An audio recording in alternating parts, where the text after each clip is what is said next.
Mucho gusto.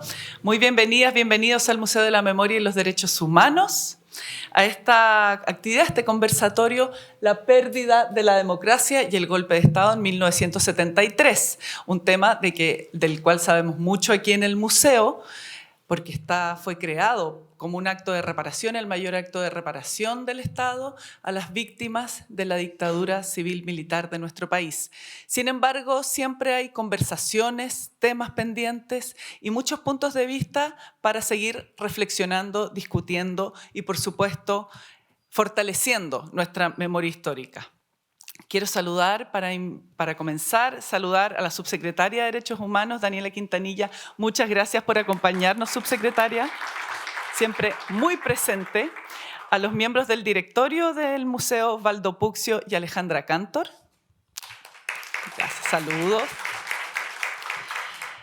Alfredo Zamudio habrá llegado, ¿no? De la Paz, del Centro para la Paz y el Diálogo. Bueno, y al representante, al embajador de Panamá, que está aquí, a la agregada cultural de Palestina, Sherin Barham,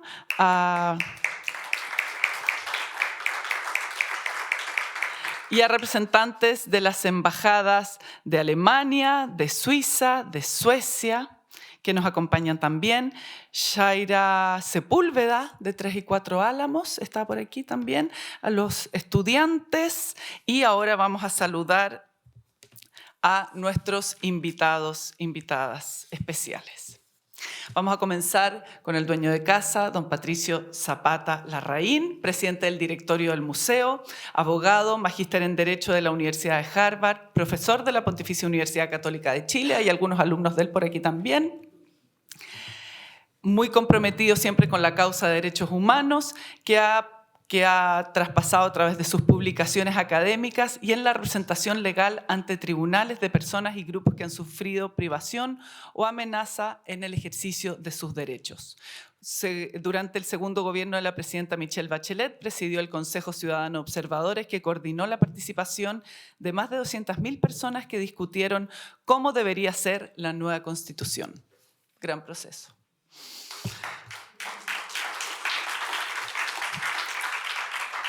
Elizabeth Lira, ella también es casi de la casa, psicóloga de la Universidad Católica, ha trabajado profesionalmente y como académica en el ámbito de los derechos humanos. Ejerció el cargo de decana de la Facultad de Psicología de la Universidad Alberto Hurtado y fue reconocida con el Premio Nacional de Humanidades y Ciencias Sociales en el año 2017. Actualmente es la directora del Centro de Derechos Humanos de la Universidad Alberto Hurtado. Gran académica y muy amiga nuestra también. Pablo Ortúzar, antropólogo social, académico y columnista chileno. Ha sido profesor del Instituto de Sociología de la Universidad Católica de Chile, de la Facultad de Economía y Negocios de la Universidad de Chile y de la Universidad Adolfo Ibáñez. Por otra parte, es un destacado y muy reconocido columnista estable en el diario La Tercera, así como también investigador en el Instituto de Estudios de la Sociedad, IES. Un aplauso para él también. Y junto a ellos va a conversar la destacada periodista chilena y editora Paula Molina, quien es periodista de la Universidad de Chile, magíster en políticas públicas y ganadora de la beca Nieman de la Universidad de Harvard. Además, ha sido reconocida como egresada destacada de la Universidad de Chile y es consejera de Comunidad Mujer.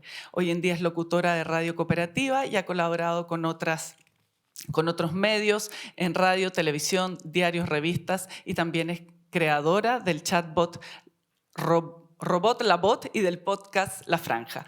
Muchas gracias a ellos. Los invito a pasar para comenzar, por favor, y que esta sea una fructífera discusión, conversación, y al final vamos a abrir a algunas preguntas.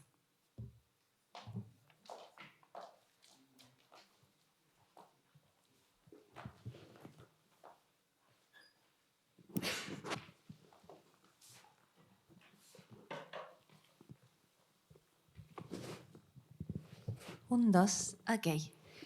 Muy buenas tardes, la bienvenida para quienes nos encontramos aquí en el Museo de la memoria para una conversación con voces desde distintas perspectivas, desde distintas historias, de distintas biografías respecto a un tema que no es fácil abordar, pero que es tremendamente necesario abordar. La posibilidad de imaginar un futuro reunidos pasa por reconocernos como una comunidad, ¿no? ¿Cuánto de ese futuro, cuánto de ese presente podemos compartir e imaginar, también encontrándonos en una perspectiva respecto al pasado? A nuestros logros, pero también a nuestros dolores, a nuestros éxitos, pero también a nuestros grandes fracasos. Así que desde esa perspectiva, de estas ideas, de aquella necesidad que tenemos, que es imperiosa, de conversar para hacer comunidad, es que vamos a abordar este instante aquí en el Museo de la Memoria. Me gustaría partir por Elizabeth, con sus primeras reflexiones en torno al encuentro que convoca esta conversación hoy, Elizabeth.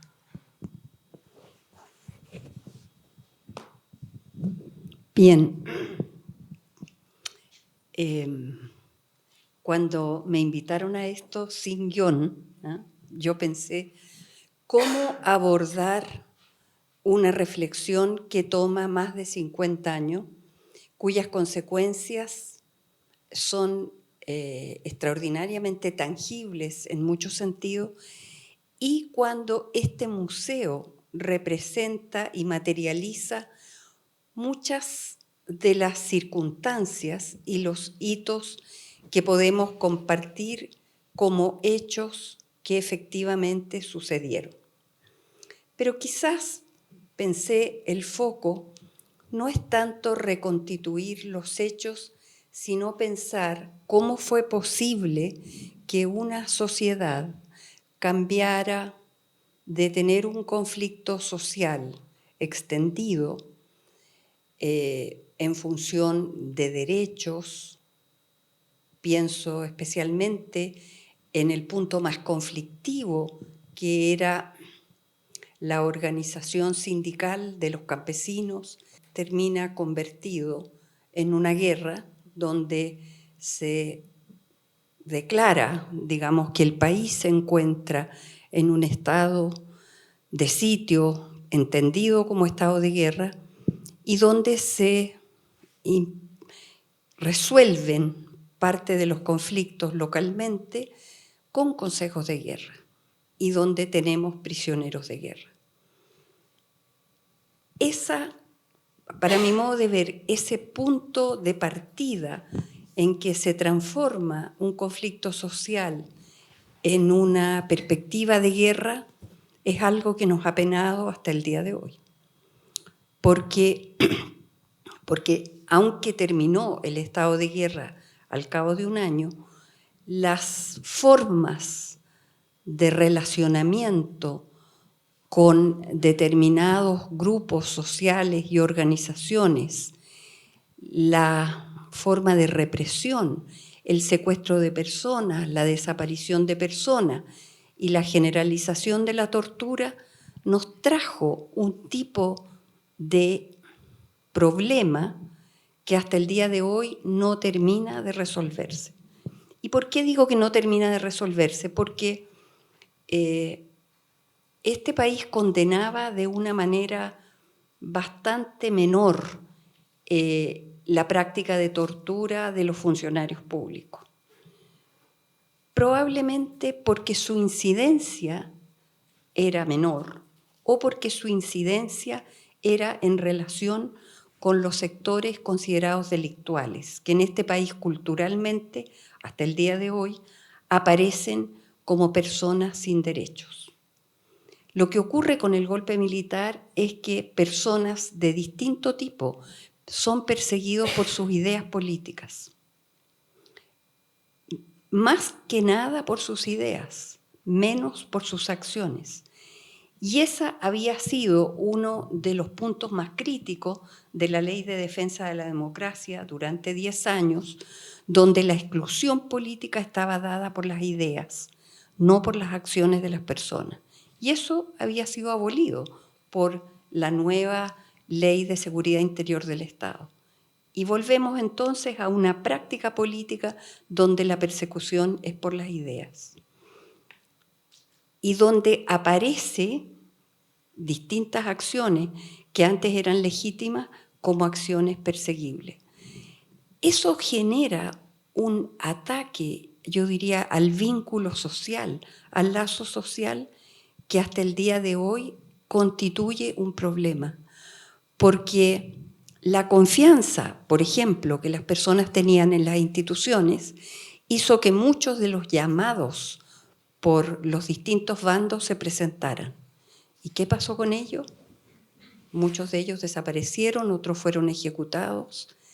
Entonces, hay una serie de experiencias que tienen que ver con la ruptura de la democracia que afectan la confianza entre las personas, la constitución de relaciones sociales predecibles y al mismo tiempo, en ese mismo contexto, tenemos probablemente una de las acciones más notables que la sociedad chilena fue capaz de hacer, que es generar la defensa legal de las personas perseguidas, hacerla valer de alguna manera en los tribunales, aunque los recursos de amparo tuvieran muy poco resultado, pero generar una capacidad de solidaridad que le salvó la vida a mucha gente. Entonces, el punto de partida del quiebre de la democracia es muy contradictorio. Genera, por una parte, esta instalación de los enemigos que dura como definición en el ejército hasta 2003, cuando el general Emilio Cheire dice hemos cambiado la idea de enemigos a adversarios. Estábamos a punto de entregar los resultados de la Comisión de Prisión Política y Tortura y tenemos al mismo tiempo un lazo social muy fuerte de solidaridad, de apoyo, los comedores populares, la capacidad de distintos sectores de la sociedad civil de vincularse con las iglesias y generar la capacidad de protección de la vida de las personas en nombre de sus derechos. Yo diría que para mí esos son dos puntos gigantescos de reflexión que se proyectan hasta el día de hoy, pero no hemos logrado instalar que la dignidad y el respeto de las personas sea el vínculo social más importante entre nosotros.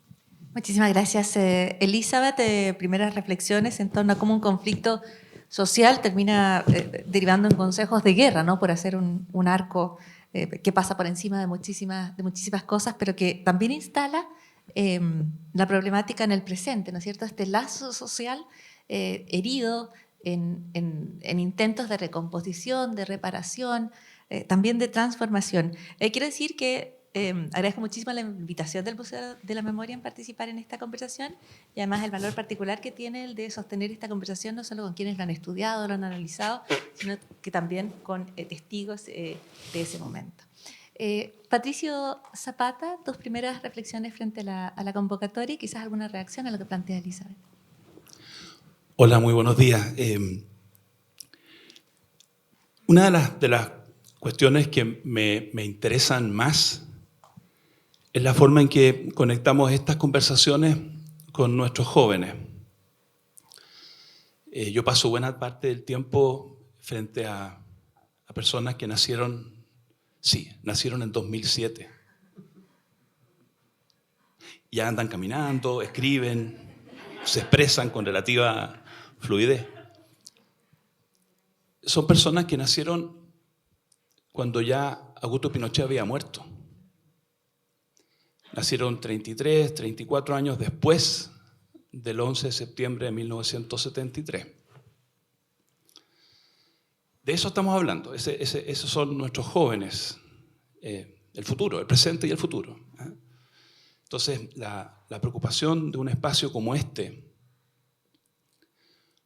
por llevar una conversación seria, responsable, honesta a nuestros jóvenes, por invitarlos a que conozcan todavía es posible el conocimiento de primera mano. Todavía es posible el conocimiento personal de primera mano. No pierdan esa ocasión. El tiempo va en la dirección contraria. De quienes estaban más o menos activos el año 73, quedan personas, quedan bastantes personas, pero el tiempo va en la otra dirección.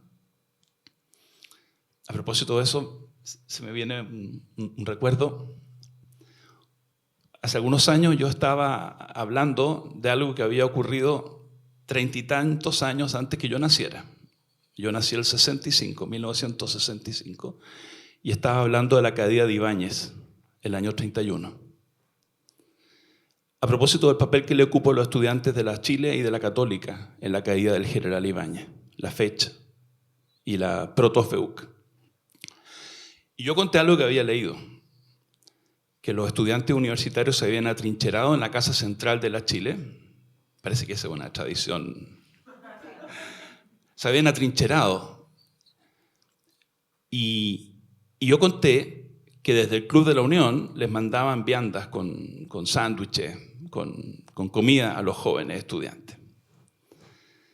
Y cuando termino de hablar, se me acerca Alejandro Silva Bascuñán, que tenía en ese momento 94 años, y me dice, con mucho cariño, había sido mi profesor, Patricio, yo estuve ahí. Yo estuve en la Casa Central el año 1931 y no hubo sándwich. No hubo sándwich. No nos mandaron nada del Club de la Unión. Ustedes entenderán la sensación maravillosa de tener esa posibilidad de tener una conversación con un testigo presencial.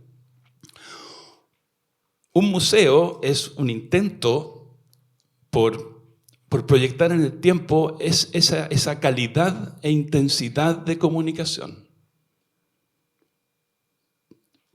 Un museo que quiere durar por 100 años o más. Que gente joven llegue y tenga ese tipo de comunicación que, repito, quizás no va a poder tenerla con un testigo presencial. Alguien que vivió la tortura, alguien que sufrió el exilio, alguien que padeció la muerte, el asesinato de un hijo. Así que mi primera reflexión era sobre el tema de cómo conversamos con los jóvenes. Yo quiero decir algunas cosas sobre la pérdida de la democracia. Quizás me guardo y simplemente dejo expresada mi motivación inicial. Muy bien, muchísimas gracias, Patricio. Pablo Ortúzar, tus primeras reflexiones ante el tema que nos reúne hoy día en esta conversación. Sí, para mí, bueno, yo nací en el 85 y no, por lo tanto, mucho de esto es todo de segunda, tercera mano. Pero mi formación inicial, justamente que se dio en un contexto de paz y donde no era peligroso pensar, ni incluso pensar lesera, me llevó a una formación en la tradición, o sea, una tradición de izquierda y completamente pagana, digamos, o no cristiana, sin duda. Entonces, yo estudié bastante a Hegel, pero después una vertiente de izquierda de Hegel, Marx, Lenin, Bakunin y una tradición revolucionaria, la tradición revolucionaria más dura, ¿no? Que en esa época, obviamente, estamos hablando de los años 2000, no tenía ni un efecto en ninguna parte, pero eran ideas de básicamente cómo hacer la revolución. Y después, mirando hacia atrás, los procesos revolucionarios, estudiando la historia de distintas revoluciones, esas convicciones que sin duda involucraban la violación de derechos humanos masiva, no había ninguna revolución sin terror, digamos, me fue dejando de parecer tan atractiva la idea, viendo además el resultado que generalmente terminaba el proceso revolucionario en manos de sus peores exponentes, que normalmente tenían continuidad con las estructuras de represión que habían sido contra las que se estaba luchando en un primer momento. Entonces, leyendo sobre la Revolución Cubana, la Revolución Rusa, la Revolución Francesa, me fui, y la China en parte, me fui desencantando con la noción revolucionaria, pero sí, y bueno, y además acercando de vuelta a ciertos valores cristianos que creo que están en la base de los derechos humanos y la noción de derechos humanos y no ver al otro como al adversario como un enemigo y como un obstáculo simplemente, como una cosa. Y siempre me sorprendió, no tanto, digamos, entendía perfectamente el porqué, pero igual encontraba y pensaba que iba a llegar un momento en que se pudiera reflexionar no solamente respecto a las atrocidades de la dictadura militar en Chile, sino básicamente cómo entramos en un proceso revolucionario que deriva o sea, la revolución la termina siendo una dictadura militar, pero en un contexto en que hay una ambición revolucionaria desde todos lados. Digamos. Siempre me acuerdo del libro del padre Arturo Fontaine, que fue director del Mercurio, si no me equivoco, lo echaron por motivos vinculados todos querían la revolución, se llama, un libro editado por Zigzag, que contaba más o menos la historia entre los 60 y el golpe. Eso, entonces a mí la verdad me interesa mucho poder explorar lo que hay antes del golpe y cómo se construyen los escenarios donde finalmente ocurre el terror y cómo se vincula eso con la ambición, con la visión revolucionaria o vanguardista, si uno quiere, que yo creo que en los 60 se produce una aceleración que lleva a todos a pensar un poco en esos términos. Me gustaría partir ahora contigo, Pablo, para hablar de lo que plantea Elizabeth al principio. Ella dice, el impacto en el lazo social todavía está. Y hay una cuestión de la cual yo creo que todos ustedes han escrito y han pensado, ciertamente, en distintos momentos y que tiene que ver con esta idea de comunidad que es necesaria y que se proyecta al hoy, a cómo hoy nosotros nos entendemos como parte de un solo conjunto, a cómo hoy entendemos que hay un destino compartido, hay una cuestión que tenemos que decidir todos juntos. ¿Cómo tú ves el impacto del golpe en ese lazo, en la línea de lo que plantea Elizabeth?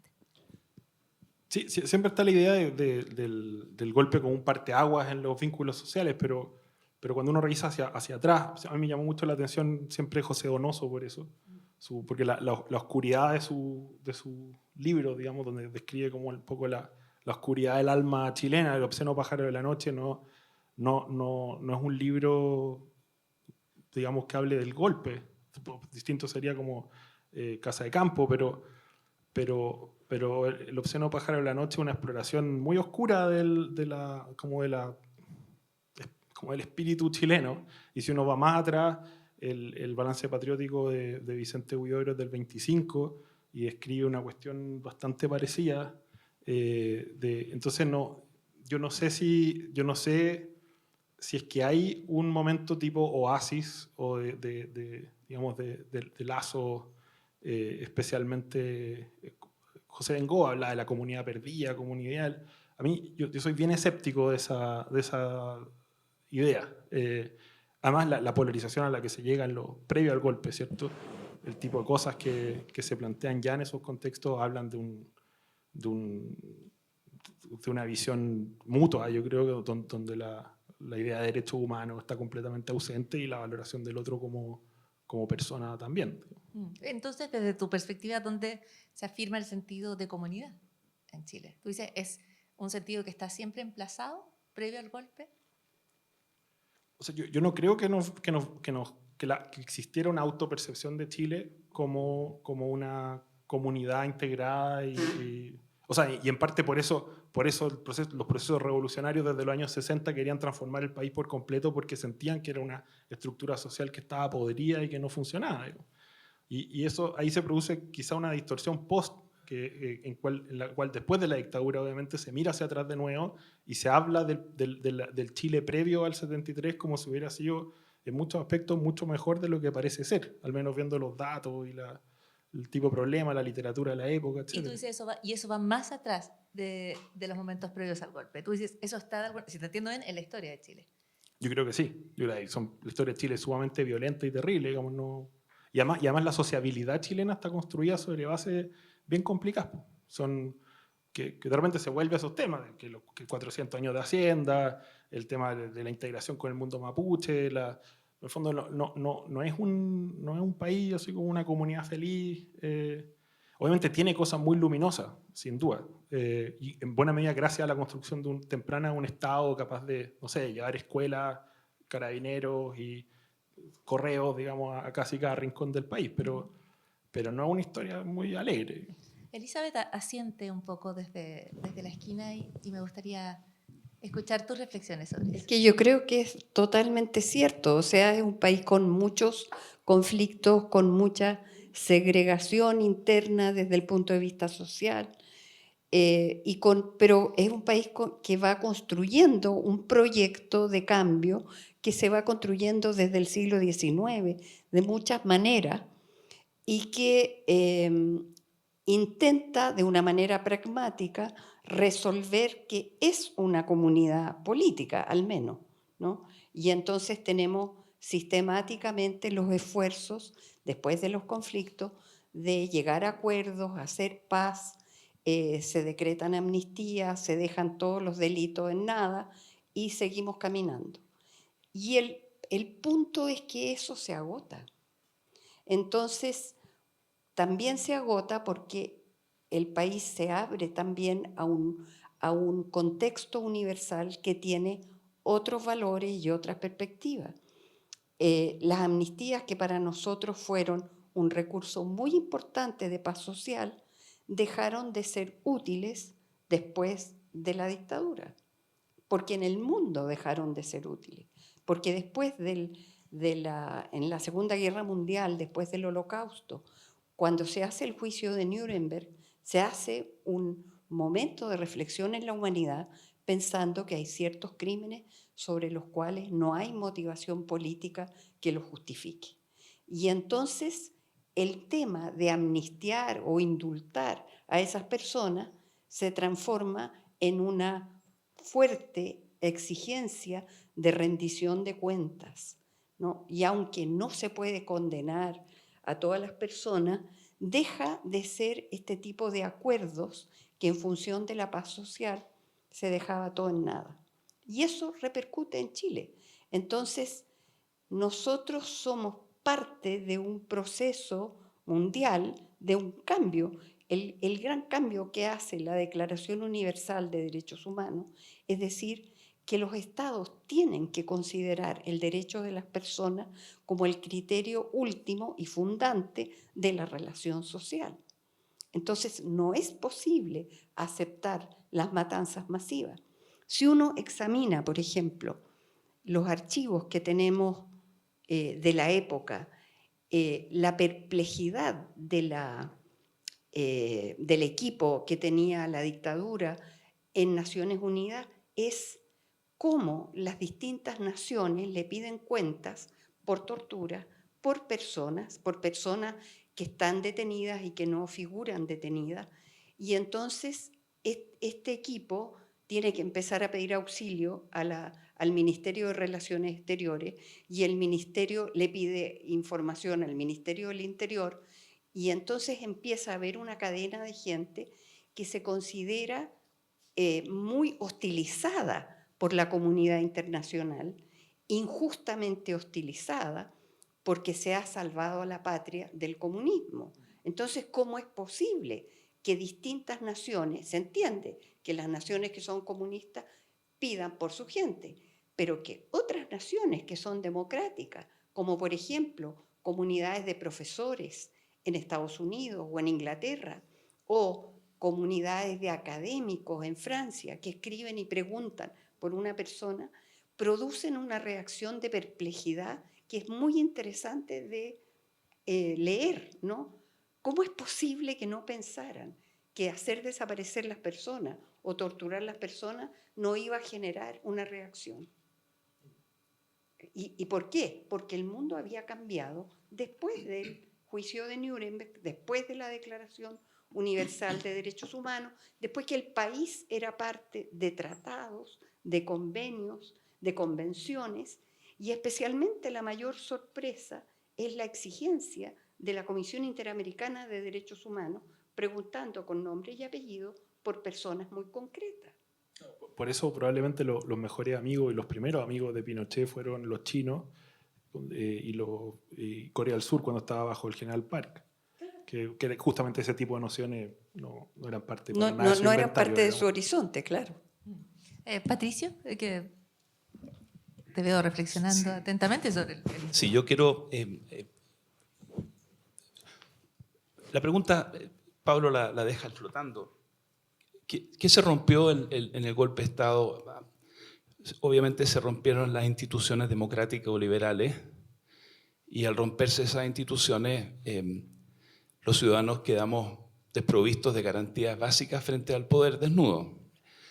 Pero la comunidad probablemente ya estaba rota, y no voy a entrar en la discusión de si alguna vez fuimos una comunidad o si simplemente compartíamos una idea colectiva sobre lo que éramos como comunidad.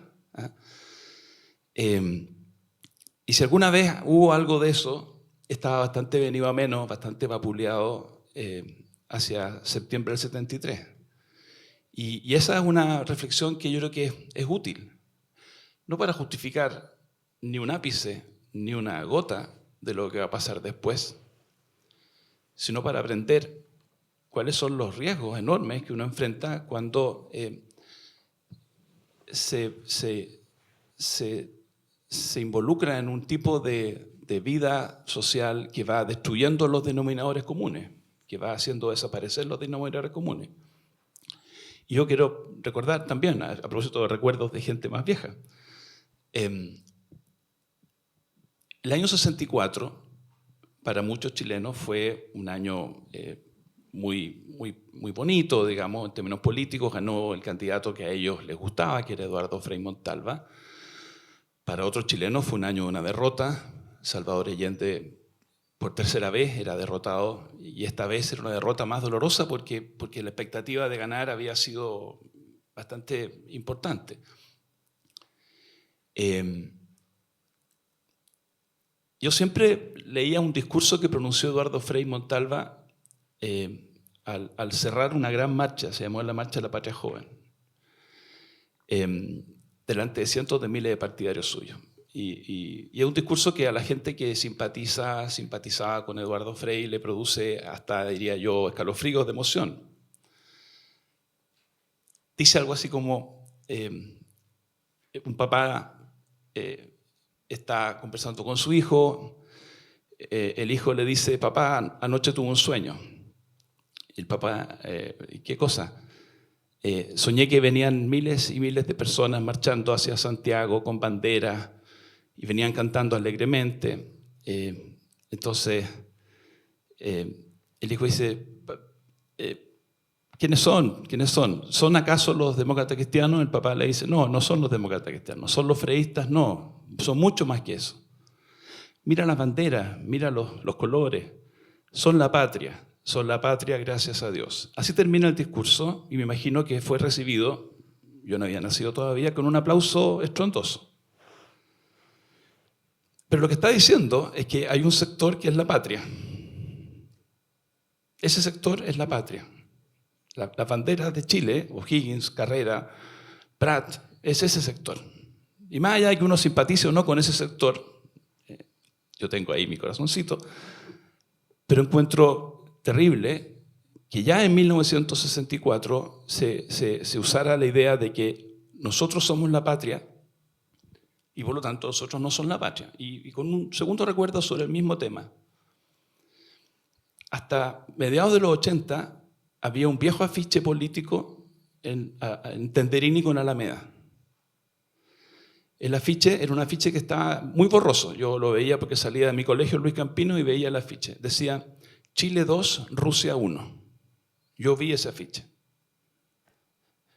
Y siempre pensé: ¿qué significa este afiche? Qué raro, Chile 2, Rusia 1. Y un día caí en la cuenta.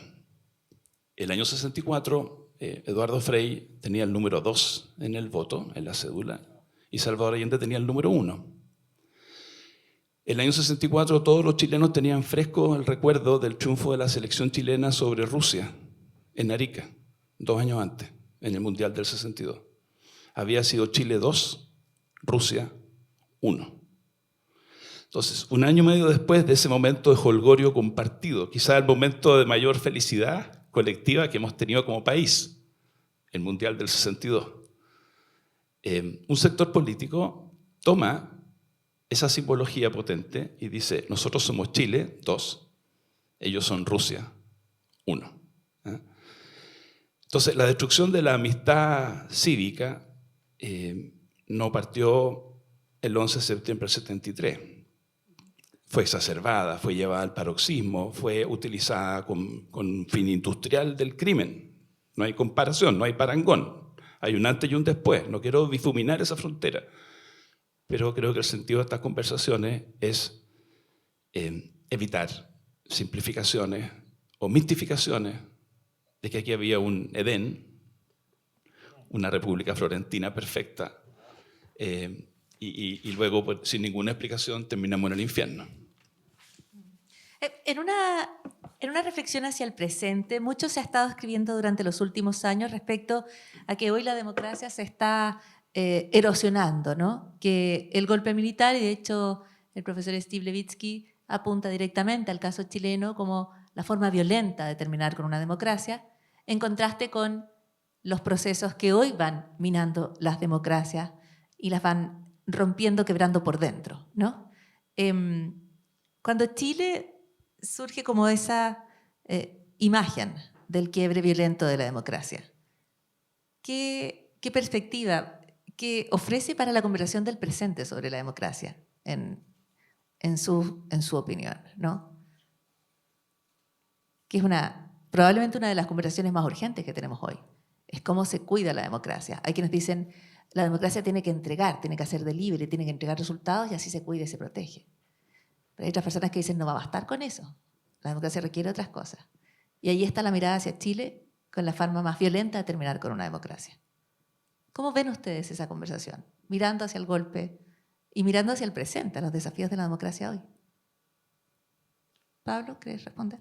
Sí, o sea, así como el profesor decía que tenía su corazón ahí con la DC, a mí toda esta vuelta me terminó más bien helando el corazón y no... Digamos, cuando uno revisa el proceso previo al golpe hay condiciones estructurales que son súper importantes de tener en cuenta y que en general una explicación materialista, por lo menos, del proceso que vive Chile no pueden dejar de lado. O sea, para mí, si me preguntan cuál es el factor más importante en preparar lo que fue el golpe de Estado, obviamente hay personas tomando decisiones, hay agentes que son responsables de esas decisiones y en buena medida el Museo de la Memoria, y muy bien se trata de eso, de decir, usted estuvo ahí y hizo esto, que es importantísimo.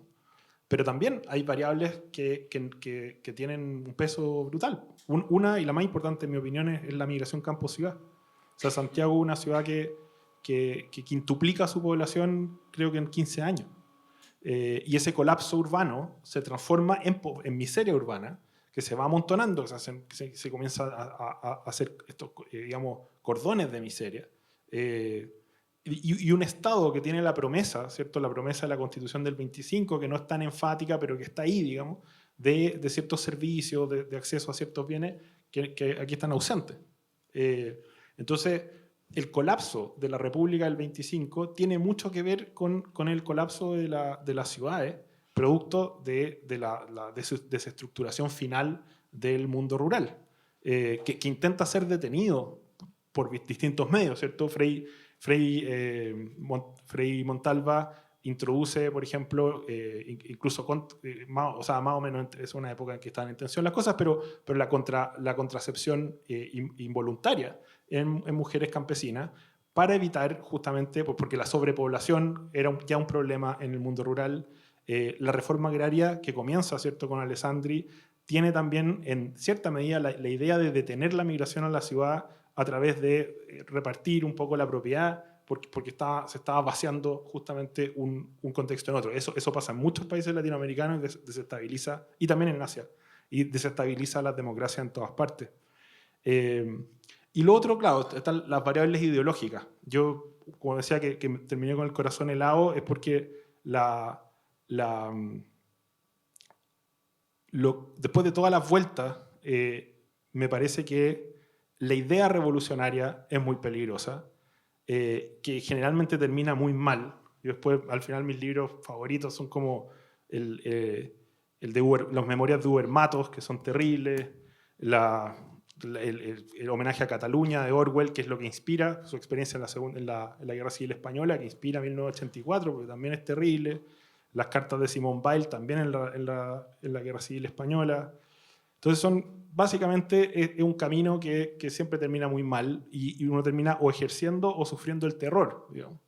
Entonces, claro, ese otro tema, cómo evitar la ilusión revolucionaria a través de la reforma. O sea, a mí luchar contra la idea revolucionaria también me vuelve muy reformista en lo social. Y por eso me molesta mucho que la derecha reaccionaria, que dice que quiere evitar justamente o luchar contra la revolución, no tenga agenda social y no le importe, ¿cierto?, que se generen situaciones de lucha de clase o de desigualdad extrema y que son justamente el fermento del otro, obviamente. Y sí, esos son como los dos factores que encuentro importantes, uno ideológico y otro material. Elizabeth.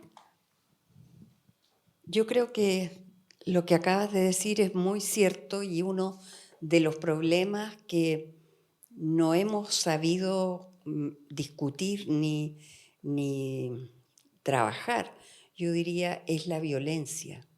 Porque la violencia, si lo pensamos en los últimos tiempos, ¿no?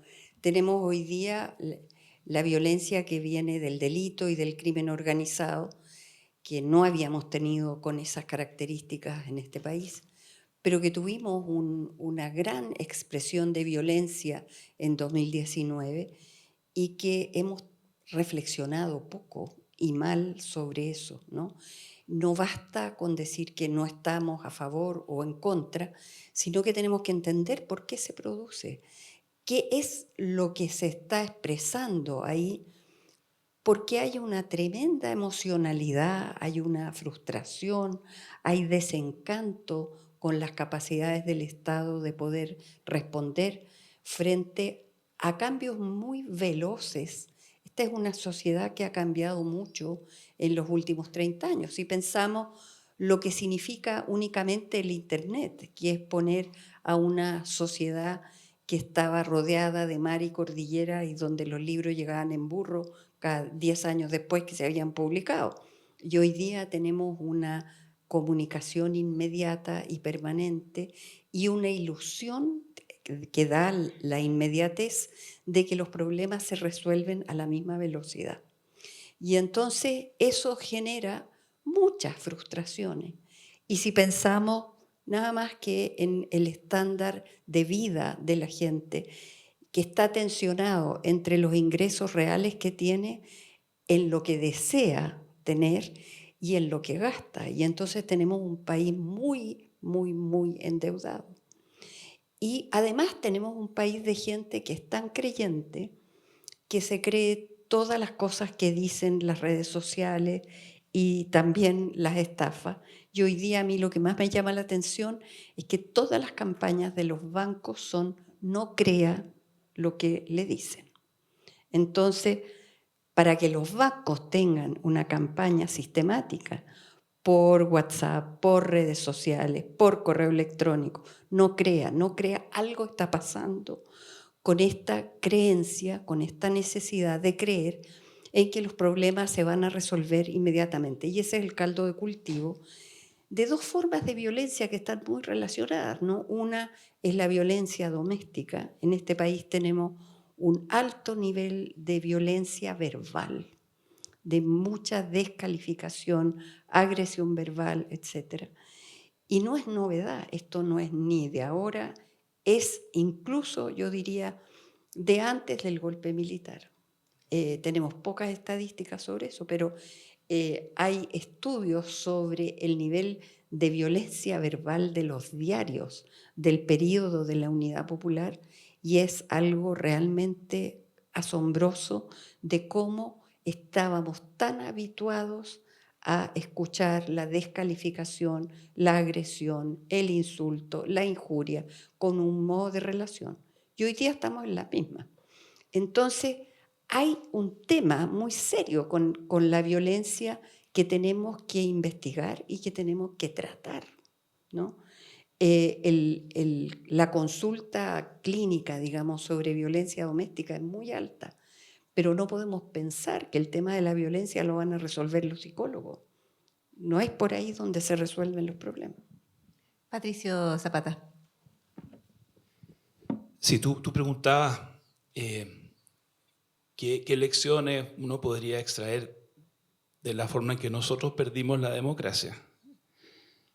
Poniendo entre paréntesis un factor que fue en su época muy, muy importante y que no hay que olvidarlo nunca, y es que Estados Unidos, en ese momento, en plena Guerra Fría, prestó apoyo muy, muy importante a muchos grupos que en sus países derrocaron a gobiernos, mejores gobiernos, peores gobiernos, gobiernos más eficientes, menos eficientes. Quizá Joao Goulart fuera de una manera, Víctor Páez Tensoro en Bolivia fuera de otra, quizá Fernando Belaúnde en Perú fuera de una, Ilia en Argentina fuera de otra, pero no es casualidad, ¿no es cierto?, que entre el año 63, 64 y el 73, 7 democracias sudamericanas, digamos, mejores o peores, todas cayeron. Pero claro, ese es un gran factor. Pero yo creo que sería un error, y por lo menos no es mi idea, quedarnos tranquilos con ese monocausalismo, porque es muy sencillo. Bueno, es culpa de la CIA, es culpa del gran capital, así que no tenemos por qué hacer ninguna introspección, no tenemos por qué ejercitar la crítica y la autocrítica, porque eso ya no va a pasar de nuevo. Yo creo que la eficacia de una democracia para satisfacer la necesidad de la población suena terrible, suena terriblemente económico, pero es un dato muy fuerte, y en Chile había conciencia de eso. Aníbal Pinto debe haber escrito Chile es un caso de desarrollo frustrado el año 50 y tanto, ¿no es cierto? Aníbal Pinto, un hombre de izquierda, dice: tenemos un problema en Chile, lo diagnosticó con anticipación suficiente, ¿ah? Un desarrollo político bastante interesante, estamos ampliando la base electoral, están votando los analfabetos, estamos terminando con el cohecho, estamos avanzando, tenemos una prensa plural, activa, vibrante, tenemos sindicalización creciente con la CUT, tenemos federaciones estudiantiles, pero estamos creciendo a un ritmo muy pobre y se va acumulando expectativa frustrada, se va acumulando frustración. Cualquiera que pregunte, yo creo, por el golpe del 73, tiene que preguntarse cómo es posible que 20 años antes un ex dictador como Carlos Ibáñez hubiera arrasado. Y todavía estaba fresco el recuerdo de la forma en que él se había ido el año 31. El año 52, 21 años después, Carlos Ibáñez arrasa. ¿De qué habla eso? ¿De qué nos habla eso? Entonces, teníamos un problema en que entonces la democracia tiene que ser eficiente. Suena muy poco romántico. Yo no quisiera nunca defender la democracia sobre la base del Producto Interno Bruto, pero si no es capaz de entregar bienestar genuino a personas que tienen derecho a disfrutar de ese bienestar, va a estar amenazada. Lo estaba en los 60, en los 70, lo está ahora por los populistas, entonces, por mucho que uno haya crecido, y aquí termino, yo crecí con una visión muy idealizada de lo que había sido la democracia pre-73. Escuchando a mis profesores en el Luis Campino, escuchando la música que me gustaba escuchar, leyendo las novelas que me gustaba leer, escuchando a mis padres. Imagínense cómo habrá sido para quien vivió el exilio. Evidentemente esa persona que vivió el exilio idealizó ese Chile pre-73 y se va transformando en un lugar donde todo el mundo caminaba por los prados cantando música de Yapu, de Quilapayún, de Inti Illimani, todo el mundo se abrazaba leyendo poesía, todos éramos Neruda, todos éramos Mistral, ¿ah? Y había... y resulta que habían poblaciones callampas, había miseria. Un trabajo de Sergio Molina, que es un hombre que yo respeto mucho, el año 74, publicó un trabajo que se llama El mapa de la extrema pobreza en Chile, con datos del censo del 70. Un 21% de los chilenos. Esto no es para desmerecer esa democracia que teníamos, no es para quitarle su valor, porque fue difícil conquistar lo que se había conquistado. Costó mucho tener lo que se había tenido. Pero es para no idealizarlo y para entender que si no tienes... yo sé que esto suena, especialmente para la gente joven, suena como muy pragmático. Pero si no puedes ofrecerle a las personas la posibilidad de un trabajo que le permita llegar a fin de mes, tener un lugar donde vivir, es muy difícil que tú consigas que esa gente adhiera abstractamente a las instituciones liberal democráticas. Es pedir lo imposible, creo yo. Sí, de alguna manera creo percibir una coincidencia en un diagnóstico que es bien sombrío, creo yo, en términos de que la violencia ha estado durante mucho tiempo, que está en la historia, en el pasado del país y que está también en su presente. Pero también creo ver una coincidencia respecto a la necesidad de atender a esas violencias. Yo creo que probablemente la perspectiva de una situación mejor previa al 73 está muy vinculada a la dureza, a la violencia del golpe y las violaciones a los derechos humanos, cuando el horror es presente y patente. En esos momentos, probablemente cualquier pasado, con todas sus imperfecciones, se puede haber leído desde otra perspectiva. Hay algo que dijo Elizabeth y que me gustaría también traer a la discusión hacia el hoy, que tiene que ver con la confianza en las instituciones. Y Elizabeth da una perspectiva trágica a ese Chile que a veces se llama legalista, ese Chile que confía en la norma, ¿no es cierto?, que parte a responder a los bandos para perder la vida, pero que también va a interponer recursos de amparo que nadie recibe para establecer algo de justicia. En esa perspectiva, cuando hoy hablamos de las instituciones, cuando hoy hablamos de la necesidad de confiar en ellas y vemos con mucho desaliento cómo se quiebran o cómo traicionan esa confianza en el actuar, por lo menos de algunos de sus integrantes. ¿Cómo ven esa discusión hoy? ¿Cuán importante ven hoy esa discusión? Y quizás vinculada a ella la discusión sobre la política, a la idea de que no se necesita política o de que hay cosas de las cuales no podemos hablar. Cuestión que yo creo que este foro ofrece un espacio pequeño de resistencia en el sentido se puede hablar. Se puede hablar y se pueden mirar causas profundas, y se puede mirar hacia la historia, y se puede proyectar el presente, y se puede incluso mirar hacia el futuro desde una conversación compartida donde no todos estamos de acuerdo en todo, pero hay un espacio de comunicación. ¿Cómo ven los tres la conversación sobre las instituciones y la política hoy? ¿Puedo partir? Bueno, respecto a lo primero, yo creo que parte de esa idealización tiene que ver con que la clase media del año 25, en el fondo, la clase media que surge del estado de compromiso, se consolida en el estado muy buenas condiciones. No solamente el horror que vino después, sino también lo beneficioso que fue para un segmento, especialmente el mundo vinculado a la administración del Estado, el crecimiento del Estado en ese periodo. El mundo de los militares, que mantuvieron varios de los privilegios que se consolidan en el 25 en particular, pero también el mundo de ferrocarriles del Estado, o sea, cualquiera, cuando uno miraba el tema, por ejemplo, de las cajas de los empleos fiscales, que te da una idea del tipo de retiro que podía obtener un empleo fiscal versus cualquier trabajador. Si la edad de jubilación se calculó pasadito, en fondo, la mayoría de los trabajadores en Chile no llegaba a la edad de jubilación, se morían antes.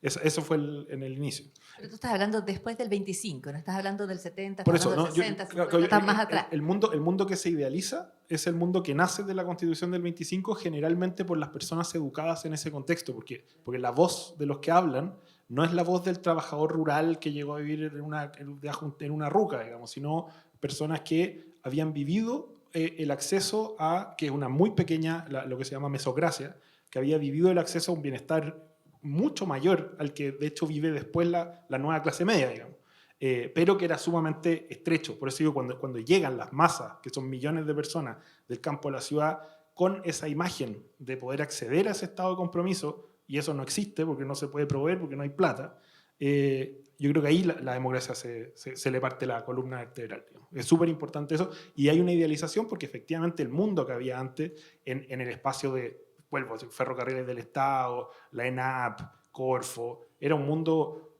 optimista, con muy buenos sueldos, con muy buena seguridad social, etcétera, etcétera, y eso desaparece después. Perdón, porque saca mucha gente de la pobreza, ¿no? El abuelo que trabajaba en ferrocarriles, qué sé yo, hay trabajos asociados a ese mundo que efectivamente logran sacar, O sea, hay mucha gente, pero que crean la mesocracia, pero no son todas, no es la mayoría, o sea, no, entonces hay muchos que quedan en la o pobreza. sea, relativamente muy poca gente. La mesocracia es un número súper pequeño, digamos, pero es lo que consolida el Estado de Chile. Entonces, es una época al mismo tiempo bonita, como decía antes, esto de poder tener un retén, una escuela y un correo de Chile en cada pueblito, pero al mismo tiempo, claro, se viven con un nivel de beneficios que están a años luz de lo que tiene la mayoría de los chilenos, sí, que están metidos en las minas, metidos en el campo, o sea, y colapsa ese mundo. Entonces, ese es un mundo que se idealiza mucho, obviamente, pero que era insostenible dada la democratización, dado un intento de democratizar el acceso a esos beneficios. Ese era el punto.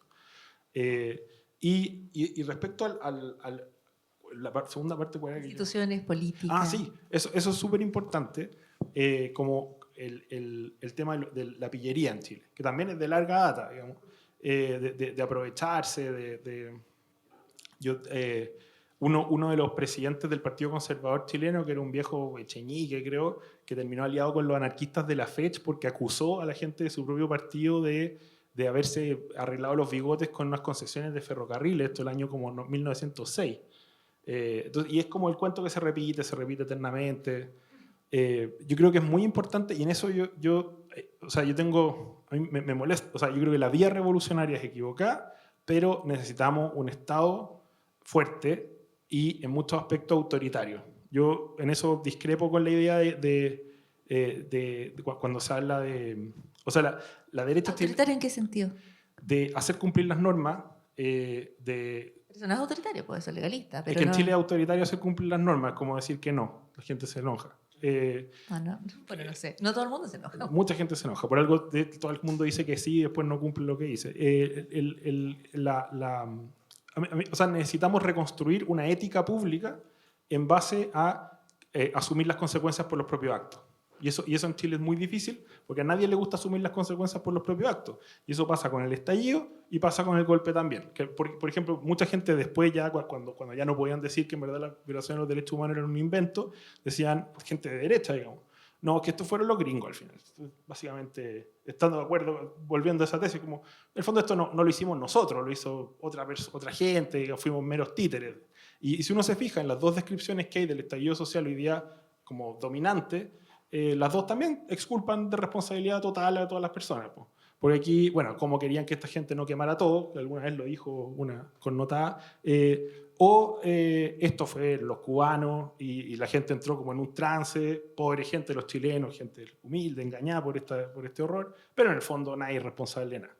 Eso yo creo que es algo en lo que hay que combatir. Y eso se combate desde el Estado haciendo responsable a las personas por su acto. Y eso a mí me parece muy importante y por eso siempre he apoyado también algunas de los proyectos que ha empujado el gobierno en términos de responsabilidad personal, pero hay que llevarlo más allá, porque necesitamos construir, para poder desarrollarnos, una ética de la responsabilidad que, por ejemplo, en Asia tienen con el tema del confucianismo, que es medio terrible, pero funciona, y los países protestantes con su también medio terrible, pero también funciona.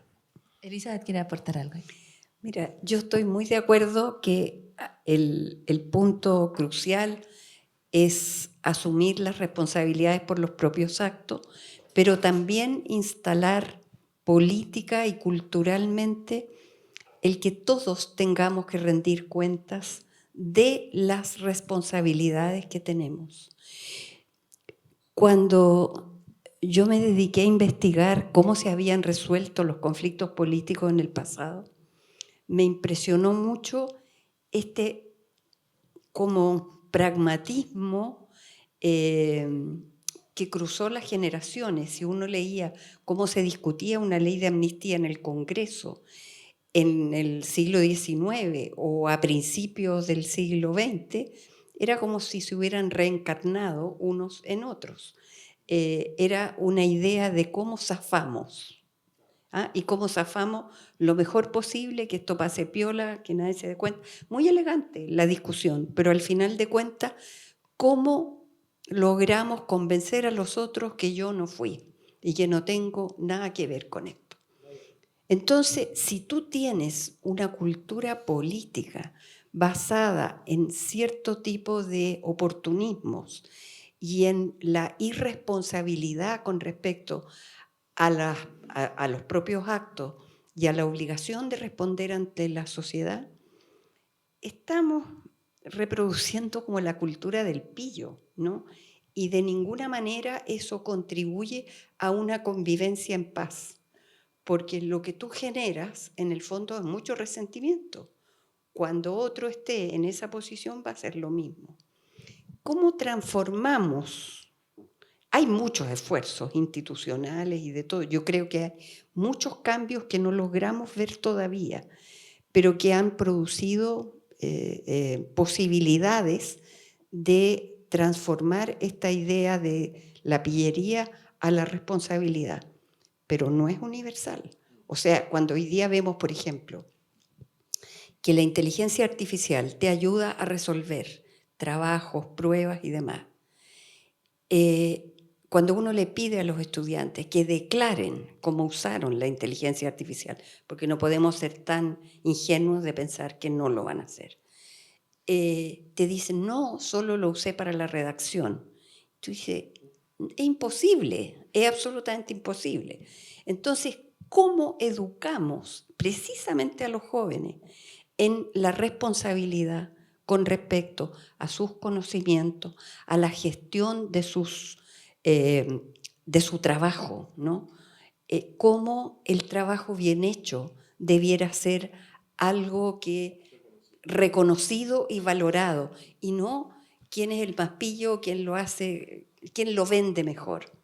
En eso yo creo que la gestión política que estamos viviendo hoy día está muy lejos del concepto, ¿no? De dar cuenta y de responsabilizarse. Patricio.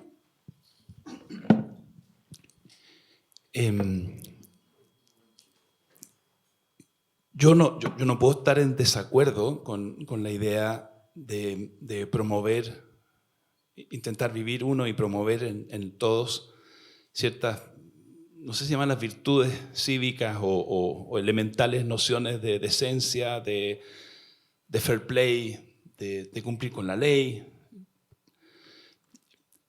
Probablemente hay mucho más lo que se puede hacer en materia de educación que lo que uno puede hacer en política. Usar la política, usar la ley para lograr... sí, uno puede trabajar con incentivos, pero entonces yo enfatizaría la importancia de las instituciones. Si nosotros resistimos más el golpe que otros países latinoamericanos, y fuimos el último, Uruguay tuvo un autogolpe en mayo del 73, Bordaberry, nosotros en septiembre, quizás porque teníamos instituciones más sólidas que en Argentina, que en Perú, que en Bolivia. Nos enorgullecíamos de eso, quizá demasiado, quizá nos confiábamos mucho en eso, quizá pensábamos que acá nunca iba a pasar lo que estaba pasando en los demás países. Acá se hablaba de los gorilas, como de los militares, pero nunca pensábamos en nuestro ejército. Pero efectivamente nuestras instituciones parece que son o eran más sólidas. Y eso me lleva a pensar, yo en algún momento pensé que era muy importante una nueva constitución para fortalecer la democracia chilena. Y Fernanda recordó el esfuerzo que se hizo bajo la presidenta Bachelet, los cabildos, y todos tenemos fresca en la memoria los dos fracasos resonantes de los años 22 y 23. Y a mí no deja de producirme algo de amargura y frustración, porque yo pensaba que era importante, que era una inversión para la fuerza de nuestra democracia, tener instituciones más legitimadas, más sólidas. Quizá había una cierta ilusión de parte de algunos, en el sentido de que podíamos hacerlo de arriba para abajo, que podíamos acometer la tarea de ver todas nuestras instituciones. Y claramente no tuvimos la fuerza para hacerlo.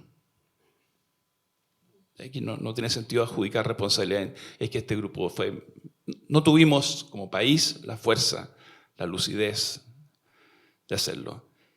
Ahora, eso no significa que no debamos seguir trabajando en las instituciones, pensando en la pregunta de Paula, nuestra democracia.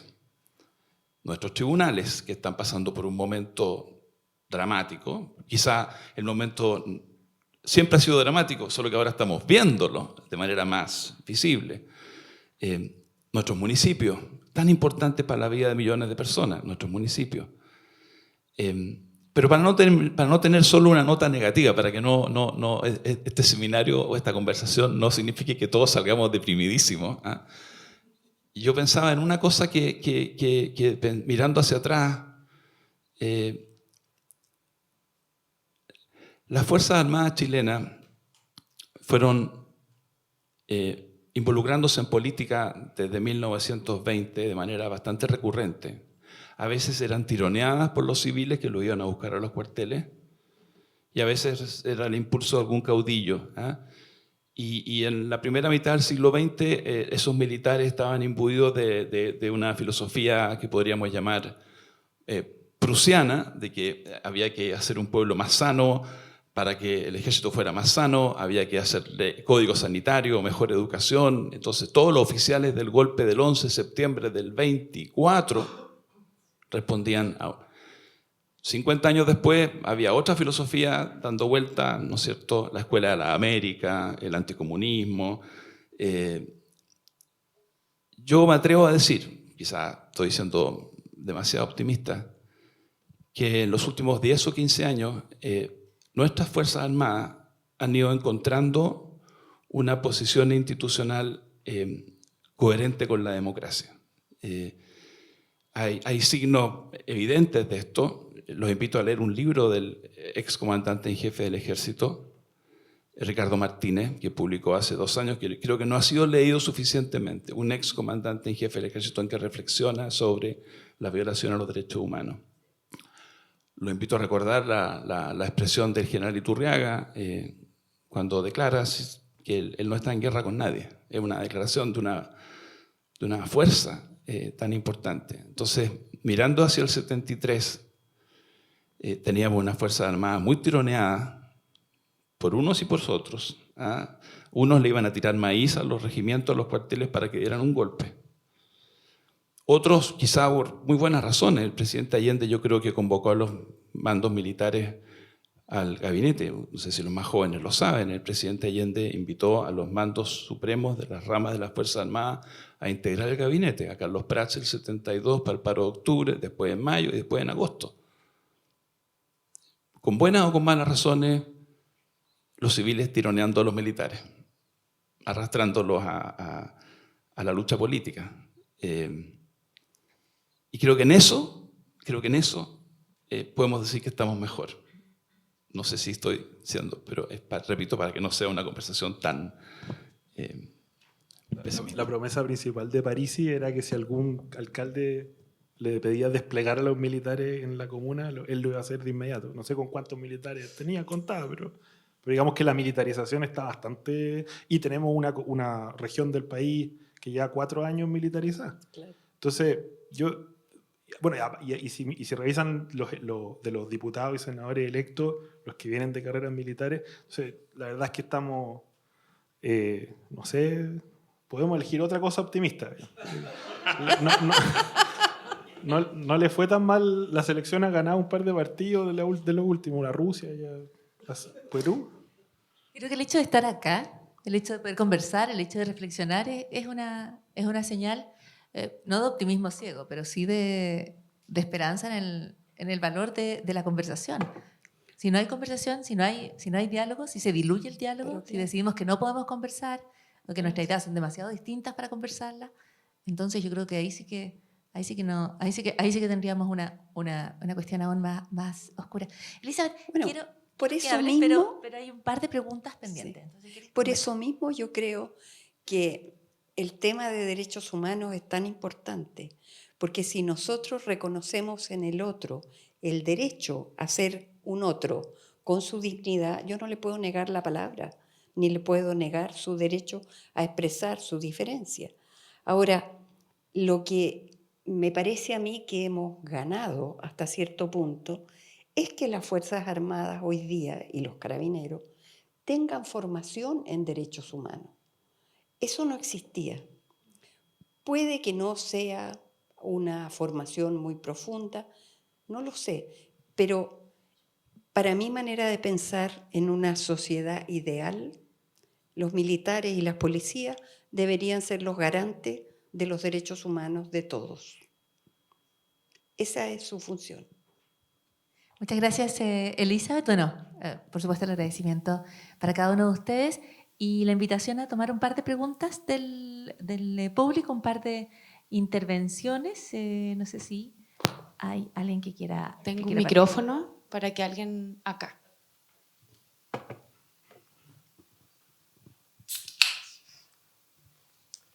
Hola, muchas gracias por esta exposición. Tengo una pregunta. ¿Cuál sería la error que Allende ha hecho en la pérdida de la democracia? Porque hablan de ¿cómo se dice?, de culpabilidad compartida, no es solamente la CIA. Entonces, ¿cuál era su error? Gracias. Les propongo que tomemos varias preguntas y luego... No sé, Y luego su error, dijo él. podemos tomar alguna respuesta. No sé si alguien quiere algún comentario, alguna apunte. No sé qué piensan de una situación que a mí me parece que es muy crucial, que va a enfrentar el país próximamente o en el futuro, inevitablemente. Lo que pasa es que el tema del diálogo y el tema de los consensos tiene un límite que está dado porque de pronto uno tiene que reconocer muy dramáticamente que hay proyectos de país que son diametralmente opuestos. Y para mí eso no es un drama. El drama está en que la democracia no ha sabido crear los mecanismos y procedimientos institucionalizados de manera que frente a los conflictos, algunos de los cuales tienen este fundamento, no hay forma de resolverlos. Pero que la gente no esté de acuerdo, que la gente tenga proyectos distintos, a partir de distintos fundamentos, y que eso no tenga salida, bueno, la democracia tiene que establecer procedimientos a través de los cuales eso se resuelva. Pero buscar los consensos forzadamente, permanentemente, creo que incluso es contradictorio con la soberanía popular en muchos sentidos, ¿no? Creo yo, no sé.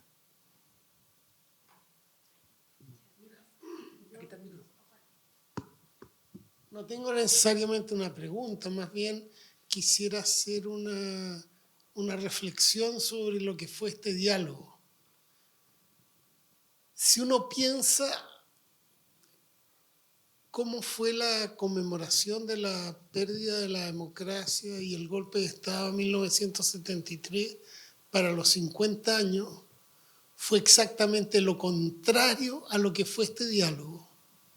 Fue una búsqueda fetichizada de un proceso histórico que sucedió de manera distinta a toda una simbología de la diferencia.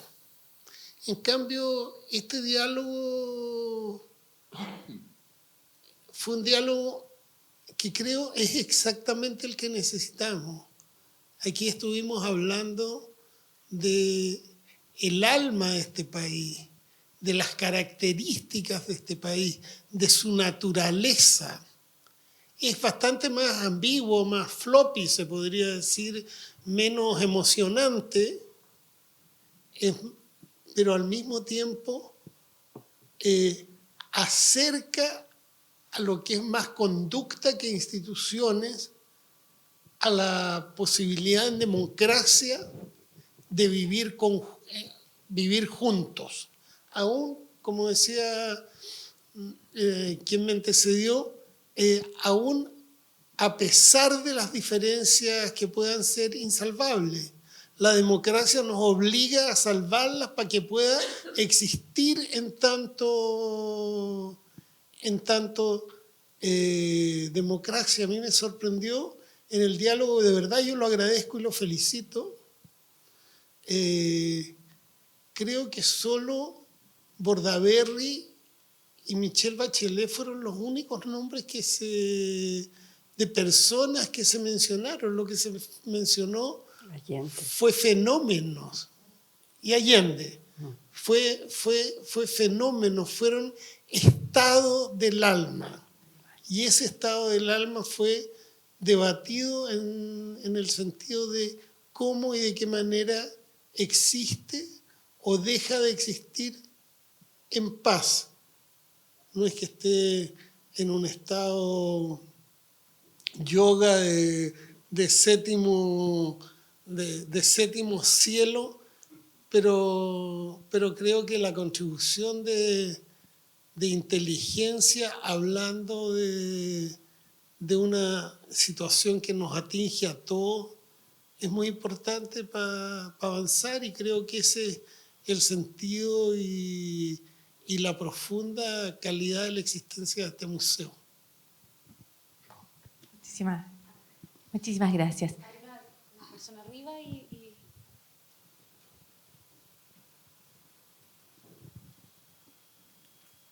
Gracias.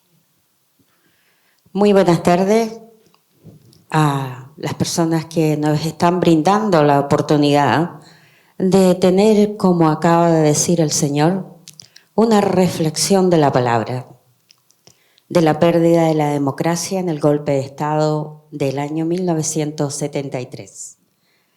Me identifico con la biografía del pasado, presente y futuro, como decía nuestra moderadora, Paula Molina. Me presento, Rosa Elizabeth Silva Cifuentes, hija de Óscar Fernando Ávila Loyola y María Magdalena Silva Cifuentes, precursores de cultura en el continente americano y en la República de Chile, a través de esta 11 Constitución que nos abanderan con nuestra flameante bandera de la República de Chile. Exiliada desde el año 1984 en Asia continente, en el archipiélago de Japón, madre de 3 maravillosos hijos con vida. Un hijo de 46 años, una hija de 44 años y un hijo de 34 años. Con mucha dificultad he podido vivir, sobrevivir, caminar, aprender, estudiar, ser madre de familia, ser esposa, ser amiga, ser emprendedora, ser gestora cultural y ser doctora en Derecho Internacional. Ser voluntaria, ser profesora de la fonética española en un país muy diferente a nuestras culturas hispanas, como es el archipiélago de Japón, con un pasado difícil, con una memoria muy dolorosa y con la opresión, como decía nuestra participante Elizabeth Lira, sin reconocer aún nuestros derechos. El derecho al respeto, el derecho a la dignidad, el derecho a la decencia, el derecho a poder laborar dignamente y llevar nuestro pan, nuestro sustento a nuestras manos, a nuestra boca. Aún así sean migajas, pero con dignidad. Yo quisiera preguntar, después de escuchar estas palabras tan interesantes de reflexión de 11 constituciones de nuestra nación, de nuestro Estado, de nuestro país, de nuestra República de Chile, ¿cuál es el derecho que tenemos a las personas que exigimos derecho de justicia? Me encuentro de paso en Chile y estoy habitando en el Hogar de Cristo, hospedería de mujeres, sin recibir una respuesta al derecho desde el Ministerio de Justicia y la institucionalidad de nuestra República. Señor Paulo Ortúzar y señor Patricio Zapata, muchas gracias. Gracias por las preguntas, por las intervenciones, los comentarios. En razón del tiempo, no sé si les parece a cada uno tomar una pregunta o instalar una reflexión final que la responda. Me imagino. Sí, bueno, la primera era sobre Allende. Y los errores, yo creo que hay varios aquí arriba de la mesa. Uno es llevar a los militares al gabinete. Alfredo Jocelyn Holt siempre nos decía, si usted gobierna con los militares, van a gobernar los militares eventualmente. Y la economía. La economía es un tema central, ya que la puso el profesor arriba de la mesa, voy a tomar ese hilo. La crisis inflacionaria que termina en un 700, un 900% de inflación en el 73, es un elemento clave en el descalabro que se vive, digamos. Y ahí a mí me hizo clases de economía Hugo Facio en sociología en la Chile, cuando pasábamos el tema de inflación, bajaba la cortina un poco, porque claro, era un tema que no estaban preparados, fue un grave problema. Es muy importante tomarse en serio la economía, y el tema inflacionario dentro de eso es súper importante. Respecto al... la segunda pregunta era... La segunda era un comentario, la segunda era como el límite del diálogo. Ah, sí, las diferencias. Bueno, ahí, y eso se junta un poco con lo último.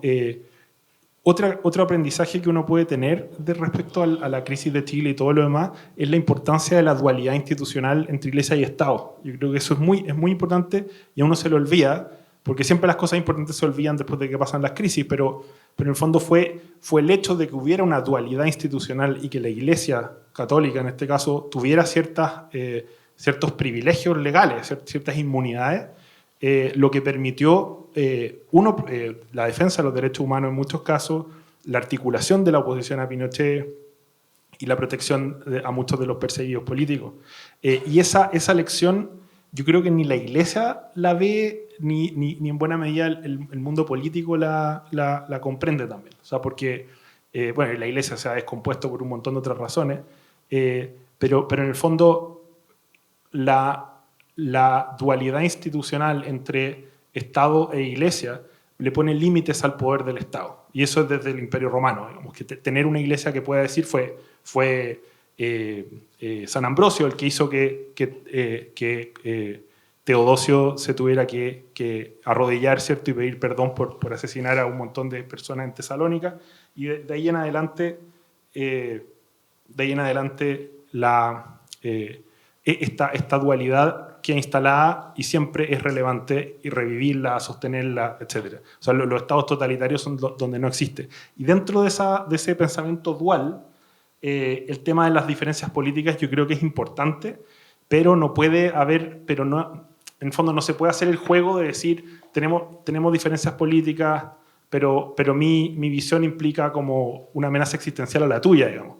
No caben dos diferencias políticas si es que una implica amenazar existencialmente al otro, porque eso sería una farsa absoluta. O sea, yo no voy a tolerar una posición que me amenaza existencialmente. Yo la voy a combatir a muerte porque me amenaza existencialmente, obviamente.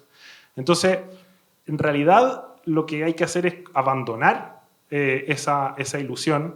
Yo en eso puedo ser un poco hegeliano. O sea, yo creo que la idea de un Estado homogéneo y pacífico, donde ya la dialéctica entramos y esclavo desaparece y todos somos iguales y podemos consumir y pensar y conversar, es más o menos lo ideal. Estamos más cerca, en ese sentido, más cerca que nunca en la historia de algo así. Entonces, soy un poco intolerante con las vanguardias, con la idea de, no, aquí hay que cambiarlo todo, vamos a revolucionar. Yo creo que no tienen idea ni para dónde ir. Los experimentos que hay son horrorosos los que quedan. Los totalitarismos que se han orientado más o menos a una vía de desarrollo y de prosperidad se han orientado justamente al Estado homogéneo y de desarrollo que establece, que es el mismo que ilusiona a Hegel, digamos, como el caballo de Napoleón en Jena. Entonces, yo estoy de acuerdo, la democracia tiene que haber alternativas, pero las vías revolucionarias tienen que ser cerradas. Por eso es muy malo cuando se habla del retorno de las ultras y de estas cosas. Por ejemplo, el retorno de Carl Schmitt como intelectual para pensar la política es bien complicado en buena medida por eso, digamos, porque revive esta idea de que la lucha existencial es lo que define la política.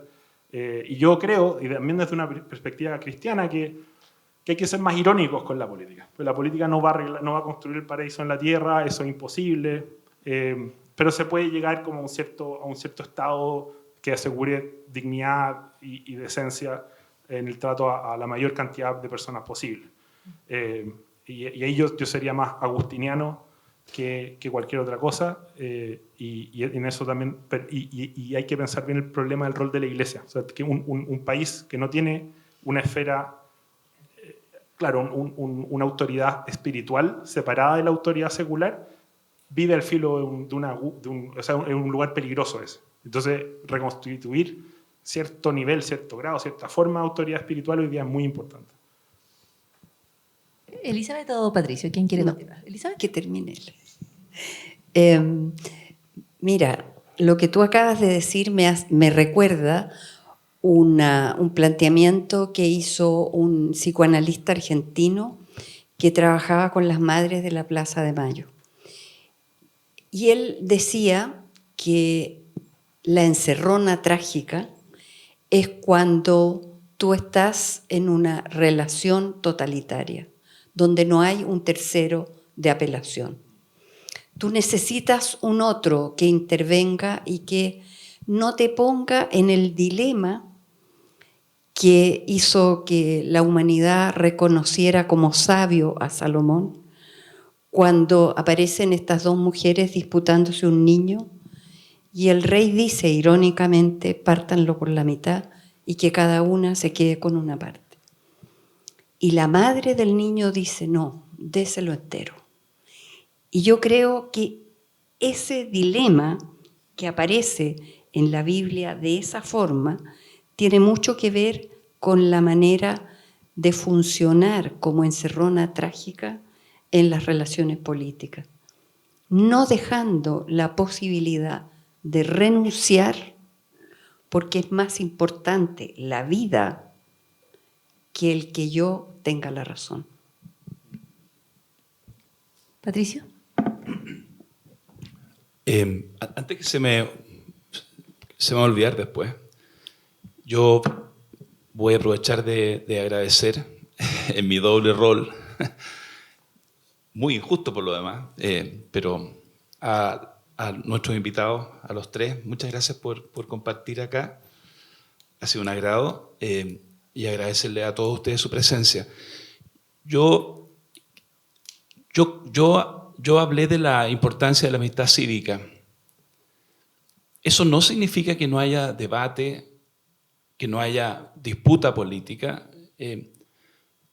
La solución a la trágica pérdida de la democracia en el año 73 no es que nos hubiéramos conformado el año 40 o 50 con el statu quo y le hubiéramos pedido a los campesinos que no reclamaran porque se pagara el día en que llueve, o le hubiéramos pedido a los trabajadores que no exigieran una... No. De hecho, uno podría pensar que la verdadera amistad cívica es una amistad entre iguales. Y por lo tanto supone que uno vaya removiendo estructuras de subordinación, de dominación, de subyugación. Así que la democracia tiene un componente de lucha pacífica. Tiene un componente de tensión, de dialéctica. Por lo tanto, no quisiera en ningún momento que mi reflexión sobre la amistad cívica y la pérdida de la amistad cívica en los años anteriores a 73 fuera un argumento hacia una política palaciega de distribución de posiciones y cargos en la burocracia y en que todo el mundo se sumerge en un consenso traslapado inocuo. No. Pero hay una diferencia, a mi juicio, muy importante entre la lucha política pacífica en democracia y el tipo de descalificación, de polarización, de radicalización, maximalismo irresponsable que se vivió en nuestro país. Y no necesitamos poner el nombre, apuntar con el dedo, sino que pensarlo en términos colectivos. Y las personas, yo en eso creo que las personas son responsables. Yo creo que las cosas pudieron haber sido distintas. Hay algunos historiadores que piensan que el 11 de septiembre fue la culminación de una decadencia casi predeterminada. Alguna vez Gonzalo Vial escribió algo en ese sentido el año 82. Yo siempre quiero creer que las cosas se pueden torcer, incluso en el minuto 89 del segundo tiempo. Esa por lo demás es una convicción indispensable hoy día para un hincha de Unión Española. Que las cosas pueden cambiar en el minuto 89 del segundo tiempo. ¿Ah? Y yo creo que la pérdida de la democracia en Chile no fue, y no debiéramos mirarla como un resultado inexorable. Las personas pudieron haber sido más responsables, todas. Frei, Jarpa, Allende, Altamirano, Miguel Enrique, todo. Alguien preguntaba por la responsabilidad especial del presidente Allende. Por supuesto que tenía responsabilidad, era el presidente de la República en un país presidencialista. Pero todos pudieron haber actuado distinto. Yo no renunciaría jamás a esa convicción, porque con esa convicción le podemos exigir a los actuales gobernantes, a los actuales políticos y a los futuros gobernantes que pueden ser más, pueden ser mejor.